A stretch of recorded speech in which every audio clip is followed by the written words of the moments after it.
It all started around October 28th. I won tickets for a Matt Maltese concert on October 30th, and I was very excited. And I wanted to cut my hair because it was so long. It was constantly going between my cheeks. And I hated that, and it was very annoying. So all that I really wanted was for it to be around the middle of my back, something like that, just so that way it wouldn't go in my butt cheeks anymore. So me and my mom go to the salon, and my mom and this lady are talking, and they're speaking in Spanish, so I have no idea what they're saying. But I'm still very excited to see how my hair will come out.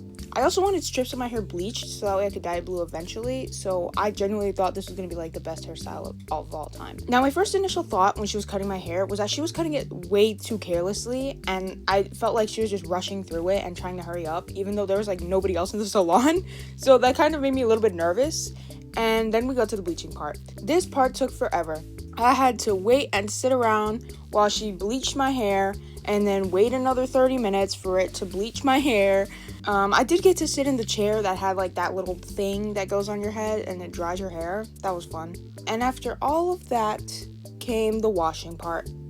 First, I was extremely uncomfortable when I laid my head back into that bowl for her to wash my hair. And second, she started scrubbing the demons out of my scalp. She was scrubbing so hard, I genuinely thought I was going to start crying. It was so uncomfortable. She would put her hands over my face to avoid the water getting on my face, but her hands were wet, so they would drip on my face anyways. And it genuinely felt like I was crying because the water was dripping down my eyeballs. And she kept going over the same spot on my neck over and over and over with her nails. But I was expecting the absolute best hairstyle in the world. And once I got out and looked at myself in the mirror, oh my gosh, this thing is up to my shoulders.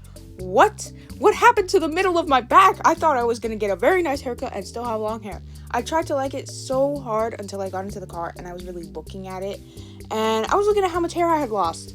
All those years of hair just gone, and I cried. I cried for like 2 days straight because I was so upset. And what made it worse was that I was supposed to dress up as the lady from The Ring, and she has long hair. That's why I didn't want it to be super duper short, but I still wanted a trim. I don't know, I just liked my long hair, but now it's short, and you know what? My hair is still falling in my butt crack, so I don't know what the heck I was supposed to learn from this.